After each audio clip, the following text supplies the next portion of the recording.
Hello friends, Sanju mini બ્લોગમાં આપનું સ્વાગત છે. તો આજે સેટરડે છે એટલે હું વીકેન્ડમાં વિડીયો બનાવું છું.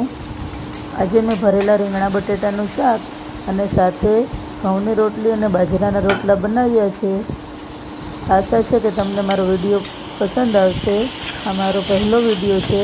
એ વિડીયોને લાઈક, ચેનલને સબસ્ક્રાઈબ જરૂરથી કરજો અને આવા મોર મિની બ્લોગ જોવા માટે સંજુ મિની બ્લોગને